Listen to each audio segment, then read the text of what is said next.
Shalom. Dalam 3 hari ke depan, saya akan berbicara tentang anak yang tertolak.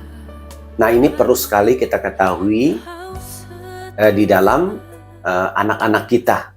Kadang kita menemui anak-anak kita karakternya yang tidak wajar, emosi berlebihan, suka marah, ada roh pembangkang, ya, tidak bisa menuruti perintah-perintah orang tuanya, selalu maunya emosi dan marah-marah, maunya menyendiri, dan banyak lain hal lagi tentang anak yang tertolak. Dalam pelayanan saya, banyak yang saya temui anak yang tertolak itu yang pertama, dia ditolak sejak dalam kandungan ibunya. Artinya, ibunya tidak mengingini kehadiran anak ini. Mungkin dalam perkataan, kenapa saya hamil? Saya kan nggak mau hamil. Gugurkan saja kandungan ini. Itu seperti itu. Ada kasus seorang ibu yang ingin menggugurkan anaknya karena dia nggak mau hamil. Nah, dengan bujukan kedua orang tuanya, akhirnya dia mau mengandung anak ini. Dan setelah anak ini lahir, dari umur 3 bulan itu memberontak kepada orang tuanya. Memberontak artinya nggak mau. Kalau digendong mamanya, dia nangis. Dan makin lama makin umurnya makin bertambah, 2 tahun, 3 tahun, 4 tahun, 5 tahun, sampai 6 tahun. Dan ini tidak mau mendekat kepada mamanya. Mamanya peluk, dia nggak mau, dia tangkis. Dan dia lebih mau kepada papanya. Dan dia selalu membangkang, ya, selalu marah-marah kepada mamanya ini. Sampai mamanya ini nangis-nangis dan dia berkata, doakan Pak, sebenarnya anak saya ini gimana? Dan setelah saya doakan, Roh Kudus berbicara bahwa anak ini ada roh tertolak. Dan saya berkata kepada mama dari anak ini, ibu pernah menolak ya anak ini? Dan dia nangis, dia mengatakan benar, saya pernah menolak anak ini waktu saya hamil 3 bulan.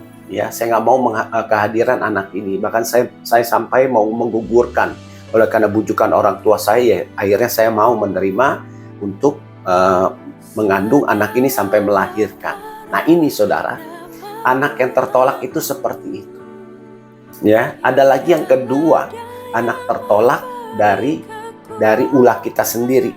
Ya, ada sesuatu perjanjian dengan kuasa gelap.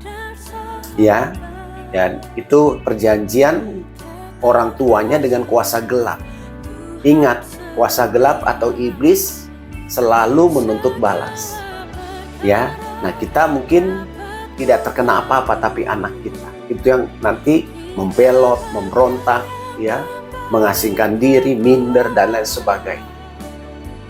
Jadi bersyukurlah buat kita orang tua kalau kita diberikan anak sama Tuhan. Artinya Tuhan mempercayakan kita. Ya, nah tidak semua orang diberi kepercayaan kepada Tuhan.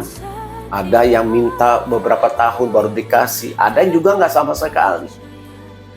Nah, kalau kita dikasih, artinya Tuhan mempercayakan kita. Jadi, untuk engkau anak-anak yang tertolak dari sejak kandungan itu, atau engkau mengalami pukulan hebat dari kehidupanmu atas didikan orang tuamu yang kasar, orang tuamu yang selalu main tangan, saya mengatakan, engkau tidak tertolak. Tuhan sayang dengan engkau. Firman Tuhan mengatakan dalam Mazmur 27 ayat 10, sekalipun ayahku dan ibuku meninggalkan aku, namun Tuhan menyambut aku. Ini Daud mengatakan seperti itu. Jadi engkau juga, walaupun orang tuamu menolak engkau, siapapun menolak engkau, Tuhan tidak menolak engkau. Tuhan menyambut engkau. Bahkan dikatakan, ya, Tuhan sekalipun tidak akan meninggalkan kita. Kembalilah kepada kasih-Mu, kepada orang tuamu. Minta kekuatan sama Tuhan, supaya engkau bisa mengampuni kedua orang tua. Engkau sebagai anak-anak ilahi, engkau berharga di mata Tuhan.